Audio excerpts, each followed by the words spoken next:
Révolution caribéana, faut que nous deux bouteilles saluer. Le Conseil régional a eu 30 ans cette année. Depuis 2009, il doit traverser une crise économique qui touche tous les pans de notre économie. L'emploi, le tourisme, l'agriculture, la pêche. Avec son équipe, le président de région, Serge Etchimi, s'est engagé en 2010 à tout mettre en œuvre pour préparer l'avenir des jeunes Martiniquais, l'avenir de notre pays. Sa stratégie, sortir d'une dynamique de guichet pour s'inscrire dans une dynamique de projet. On a tous des ambitions dans notre vie, si l'on est motivé et qu'on se donne les moyens, et faire partie de l'école de la deuxième chance. La région Martinique croit qu'aucun Martiniquais ne doit être laissé sur le bord du chemin. Alors, avec la création des écoles de la deuxième chance, du Nord, du Centre et du Sud, ce sont tous les jeunes que le système éducatif classique n'a pas pu encadrer qui trouvent une deuxième chance de s'insérer.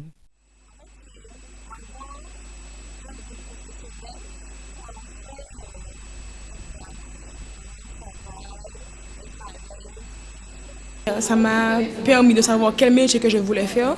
Pour mieux cibler l'aide portée à la jeunesse martiniquaise, la collectivité régionale mène une expérience avec des jeunes de Ducos pour entendre chacun d'entre eux et les accompagner dans la construction de leur projet de vie professionnelle. Avant le gardien de 100% des jeunes à qui on a donné la main qui étaient tombés ont été exceptionnels dans leur comportement. C'est parce que notre casse comment vous autres faire. Il faut que nous soyons extraordinaire, il faut que nous soyons exceptionnels pour effectivement ça nous fait un petit peu exceptionnel pour que ça nous fait réaliser véritablement. En 2010, seulement 2 lycées étaient aux normes de sécurité. En 2 ans, ce sont 12 lycées qui ont reçu l'accréditation de la commission de sécurité sur les 23 établissements existants. Aussi, les élèves du lycée Joseph Pernock, au Lorrain, qui avaient été laissés dans des salles de classe dans un état lamentable et dangereux, ont pu faire la rentrée 2012 dans des conditions plus dignes en attendant que soit rénové leur lycée.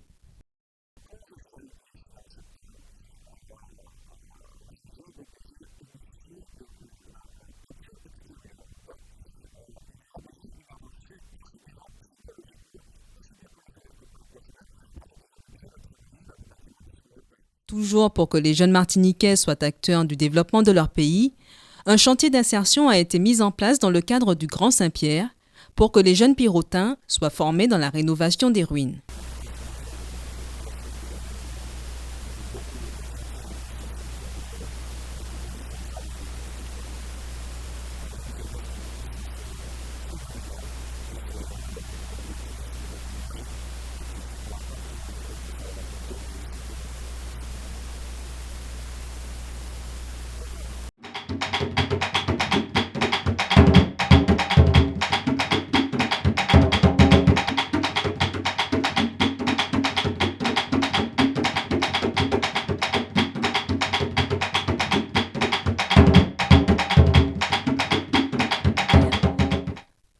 Toujours dans le cadre du Grand Saint-Pierre qui a pour but de relancer l'économie du Nord, en redonnant à Saint-Pierre la place qui lui est due dans le patrimoine historique mondial, Pirotins, jeunes et moins jeunes, se sont exprimés. Entre avril et juillet 2012, avec les habitants des villes environnantes, ils se sont réunis au sein des ateliers de l'imaginaire pour dire leur vision du Grand Saint-Pierre de demain, et la restitution des travaux a été très fructueuse et prometteuse.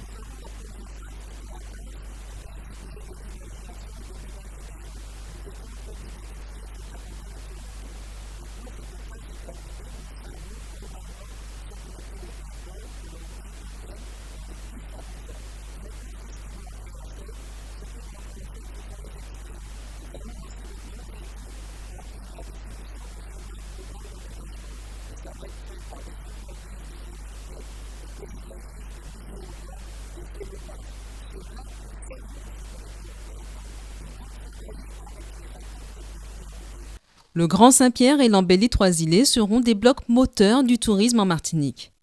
Mais c'est aussi la qualité de l'hébergement qui va contribuer à la réussite de ces grands projets. Alors, le Conseil régional a pris ce combat à bras-le-corps en aidant les nombreux hôtels en difficulté à améliorer leur structure d'accueil. Nous avions déposé un dossier et c'est vrai que là, la région a vraiment joué le jeu et nous a suivis. Et c'est vrai que c'est un coup de pouce. Financé à hauteur de 60% des travaux, c'est extraordinaire.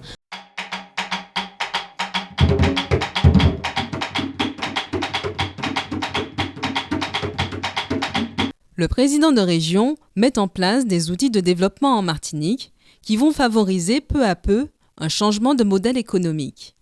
Avec le plan de relance 2, ce sont 17 zones d'activité qui vont voir le jour du nord au sud, où la priorité est donnée à la production agroalimentaire, la mise en place d'espaces d'aménagement touristique, d'unités de valorisation de produits de la mer, ainsi que des projets liés à l'activité agricole et d'élevage. Autre objectif, la réduction de la dépendance alimentaire.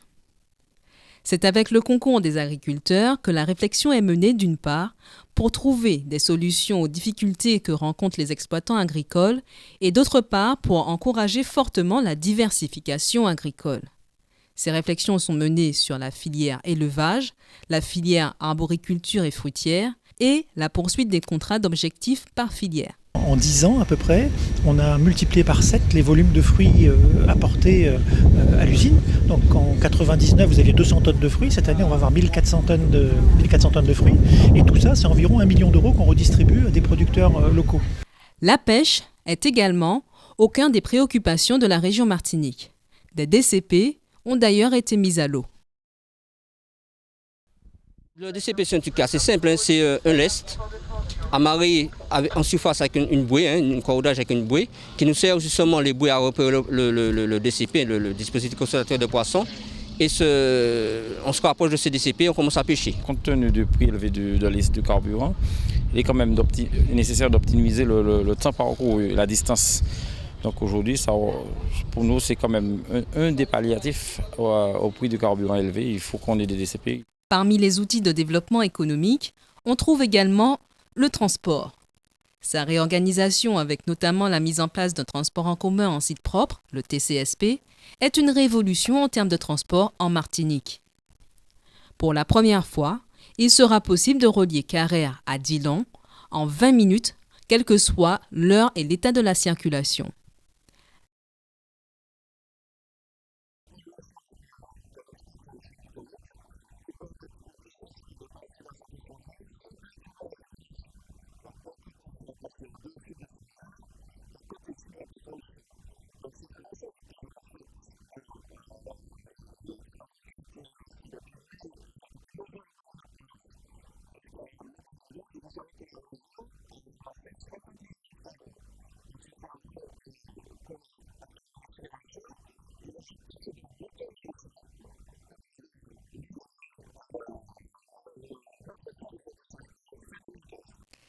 Et parce que pour Serge Chimi, président de région, il faut valoriser tous les atouts de la Martinique pour la renforcer et la rendre plus compétitive demain, son positionnement en tant que région ultrapériphérique française doit permettre à notre pays de faire entendre sa voix au cœur des instances européennes.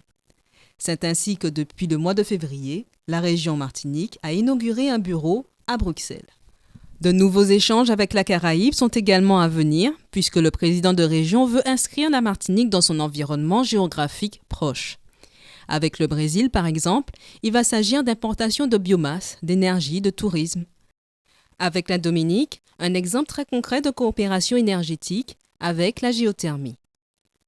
Avec l'adhésion aux organisations caribéennes, la CEPAC, l'OICS et bientôt le CARICOM, ce sont autant de nouvelles perspectives qui s'offrent à la Martinique.